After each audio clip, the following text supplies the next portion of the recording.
요한 일서가 쓰여진 시기는 주후 85년에서 95년 사이 도미티아니우스 황제가 통치하던 시기에 기록되었습니다.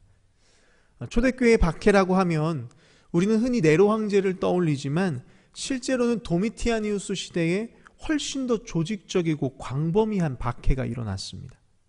네로의 박해는 로마시를 중심으로 이루어진 제한적인 박해였다면 이 도미티아니우스 황제의 박해는 제국 전역, 특히 소아시아 지역을 중심으로 본격화되었습니다. 이 시기 사도 요한은 바로 이 박해의 중심지였던 소아시아 지역, 즉 오늘날의 터키 서부 지역에서 사역하고 있었습니다. 그러나 요한이 직면한 위기는 로마의 박해만이 아니었습니다. 더 심각한 문제는 바로 교회 안에 침투한 거짓 교사들이었습니다. 앞서 설명했지만 이들은 영지주의자들입니다. 이들은 헬라 철학에 뿌리를 둔 이원론적 세계관을 가지고 육체는 악하고 영혼은 선하다라고 주장했습니다. 그러면서 거룩하신 하나님께서 어떻게 우리와 같은 육체를 입고 이 땅에 오실 수 있겠습니까 하면서 성육신을 부정했습니다. 또 영혼만 구원받으면 육체로는 무슨 죄를 지어도 상관없다라는 잘못된 가르침을 전하면서 성도들의 거룩한 삶을 무너뜨렸습니다.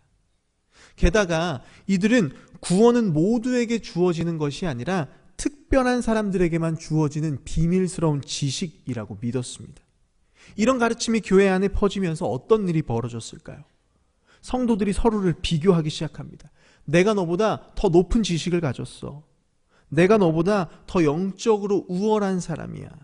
영적 우월감에 빠지고 서로를 판단하고 정죄하기 시작합니다. 또 영지주의자들은 이웃을 돕고 섬기는 일은 육체의 일이라고 생각했기 때문에 별로 중요하게 생각하지 않았습니다. 그들에게 중요했던 건 기도 중에 환상을 보거나 방언과 예언 같은 특별하고 신비한 영적 체험이었습니다. 이러한 잘못된 가치가 교회 안에 자리 잡게 되면서 성도들은 예수님처럼 이웃을 돌보고 사랑하고 희생하는 삶은 신앙이 미성숙한 사람들이나 하는 일로 여겨졌습니다. 결국 교회는 사랑을 잃어가고 분열되기 시작합니다. 한때는 함께 예배드리고 서로를 깊이 사랑했던 성도들이 이제는 서로 손가락질하고 정죄하고 비난하기 시작했습니다. 서로 안에 갈등이 깊어지자 요한일서 2장 19절 그들이 우리에게서 나갔다. 거짓 교사들은 자신을 따르는 무리들을 이끌고 교회를 떠났습니다. 교회 안에 남아있는 성도들 사이에도 문제가 생기기 시작했습니다. 서로를 향한 불신과 의심이 싹트기 시작했습니다. 혹시 내 옆에 있는 성도들도, 내 옆에 있는 저 사람도 거짓 교사들과 같은 생각을 가진 건 아닐까? 믿음 안에서 하나였던 공동체가 이제는 서로를 의심하고 확인해야 하는 상황이 되어버린 겁니다. 이렇게 교회 안에 사랑이 무너지고 있을 때 사도 요한은 오늘 본문을 통해 사랑하라라고 말합니다. 13절 형제들아 세상이 너희를 미워하여도 이상히 여기지 말라. 지금 교회는 거짓 교사들로 인해 사랑이 식어감과 동시에 세상으로부터는 미움을 받고 있습니다. 황제 숭배를 거부한다는 이유로 도미티아니우스 황제 체제 아래서 끔찍한 박해를 당하고 있습니다. 뿐만 아니라 당시 사람들에게 예수를 믿는다는 것은 사회적, 경제적, 심지어는 가족으로부터까지 버림받는 일이었습니다. 이런 상황에 처해 있던 성도들 안에 의문이 들기 시작한 겁니다. 아니 왜 예수를 믿는다는 이유로 우리가 이런 미움을 받아야 하는가? 요한은 이것을 이상하게 여기지 말라라고 말합니다. 왜 이상한 일로 여겨서는 안 됩니까? 예수님도 세상에서 미움받으셨기 때문입니다. 예수님은 성도들이 자신과 같이 미움받을 것을 미리 아시고 이렇게 말씀하셨습니다. 요한복음 15장 18절 세상이 너희를 미워하면 너희보다 먼저 나를 미워한 줄 알라. 예수님은 인류를 구원하시기 위해 이 땅에 오셨지만 세상은 예수님을 거부했고 십자가에 못 박았습니다. 그렇게 요한은 예수님을 따르는 성도들 역시 세상으로부터 미움받는 것은 이상한 일이 아니라 지극히 당연하고 자연스러운 일이다라고 말합니다. 이렇게 세상이 성도들을 미워한다고 해도 성도들은 세상과 같은 방법으로 미워해서는 안 됩니다. 14절, 우리는 형제를 사랑함으로 사망에서 옮겨 생명으로 들어갔다. 이 말은 형제를 사랑해서 구원을 받았다. 구원의 조건은 형제 사랑이다라는 말이 아닙니다. 이 말은 구원받은 자의 삶에는 반드시 하나님 사랑, 이웃 사랑의 모습이 나타날 수밖에 없다. 하나님 생명이 우리 안에 있다면 그 생명은 반드시 형제를 향한 사랑의 모습으로 나타날 수밖에 없다라는 뜻입니다. 그러면서 요한은 형제를 사랑하지 않는 사람은 사망에 머물러 있다라고 경고합니다. 그 이유가 15절에 나옵니다. 15절, 그 형제를 미워하는 자마다 살인하는 자니 살인하는 자마다 영생이 그 속에 거하지 아니하는 것을 너희가 아는 바라. 요한은 형제를 미워하는 자에게는 영생이 없다라고 말합니다. 우리는 이 영생하면 죽은 후에 가는 영원한 삶을 생각합니다. 이것도 맞습니다. 그런데 요한이 말하는 영생은 일반적으로 생각하는 영원한 삶이 아닙니다. 요한복음 17장 3절을 보면 요한은 영생을 하나님과 그가 보내신 그리스도를 아는 것이라고 말합니다. 여기서 안다라는 것은 지식적으로 아는 것이 아니라 친밀한 교제를 통해 아는 것을 뜻합니다. 따라서 요한이 말한 영생이란 영원한 삶이 아니라 예수님과 친밀한 관계 속에서 살아가는 삶입니다. 따라서 형제를 미워하는 자, 영생이 그 속에 거하지 않는다라는 말은 형제를 미워하는 자는 하나님과의 관계가 끊어진 상태라는 말입니다. 이렇게 우리가 하나님과 관계가 끊어지면 어떻게 됩니까? 14절, 사망에 머물 수밖에 없는 겁니다. 왜요? 하나님은 생명의 근원이시기 때문에. 생명의 근원이신 그분과 멀어지면 우리는 사망에 머물 수밖에 없습니다. 다시 15절을 보면 형제를 미워하는 자는 영생이 없을 뿐 아니라 살인하는 자다라고 이야기합니다. 그럼 우리 안에 의문이 생깁니다. 우리는 때로 이 땅을 살면서 누군가를 향해서 미워하는 감정을 자주 느낍니다. 그러면 그때마다 우리는 살인자로 규정되는 것이냐?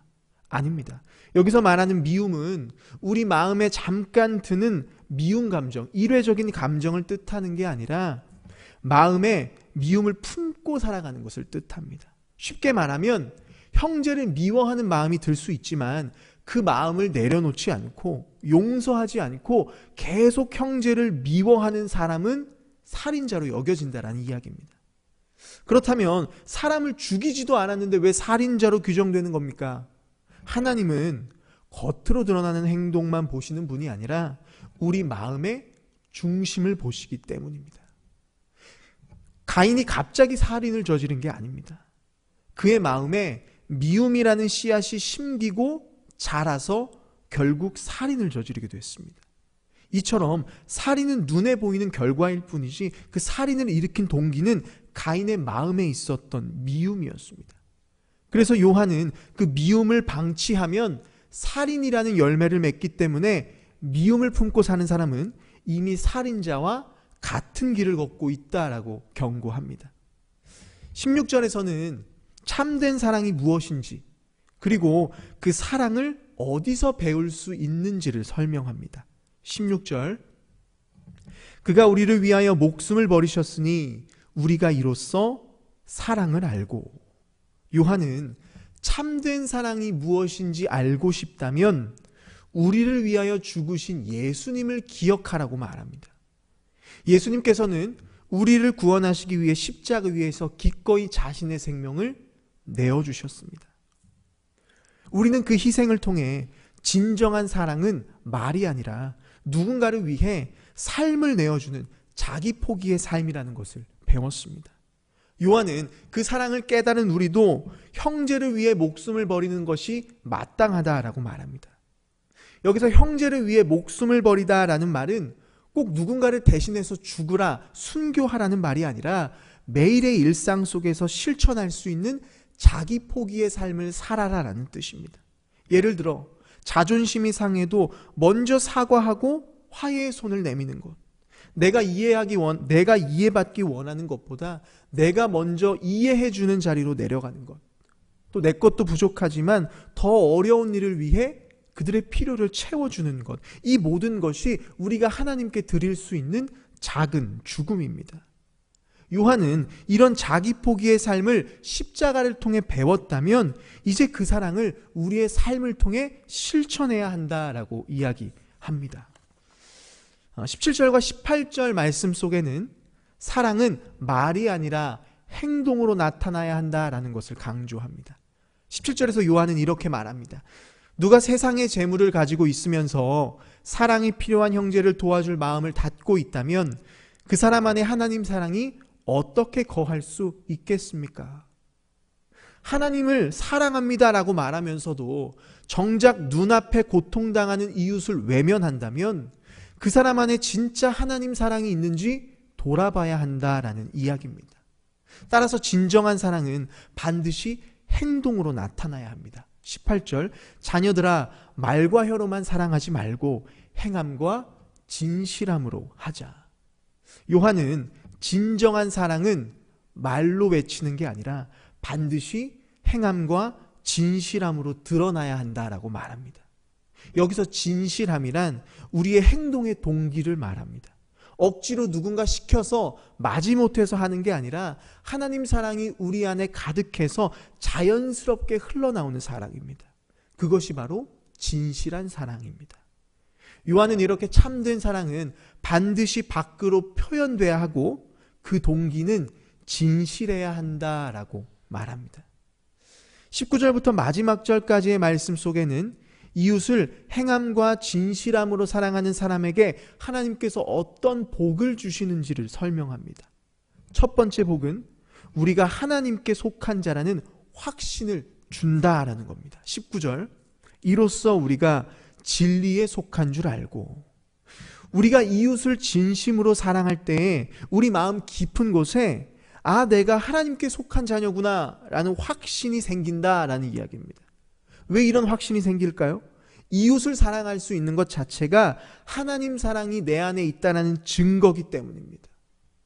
또 내가 하나님과 연결되어 있다는 증거고 하나님 생명이 내 안에 있다는 증거입니다. 따라서 우리는 이웃 사랑을 통해 내가 구원받은 하나님의 자녀다라는 확신을 얻게 됩니다. 이것이 바로 요한이 말하는 첫 번째 복입니다. 그러나 때로 우리가 이웃을 사랑하려고 애쓰지만 생각처럼 잘 되지 않을 때가 많습니다. 그럴 때마다 우리는 실망하기도 하고 죄책감을 느끼기도 합니다. 요한이 편지를 쓴 교회의 상황도 그랬습니다. 당시 교회는 거짓 교사들로 인해 분열되면서 한때 죽기까지 사랑했던 성도들이 서로 손가락질하고 비난하고 일부는 거짓 교사들과 함께 교회를 떠나버렸습니다. 남아있는 성도들도 서로를 의심하기 시작합니다. 당장 교회가 회복될 수 있으면 좋겠지만 그 현실이 어렵다라는 것을 요한은 잘 알고 있었습니다. 서로 안에 상처가 너무 깊었기 때문에 사랑하려고 해도 자꾸만 실패했던 겁니다.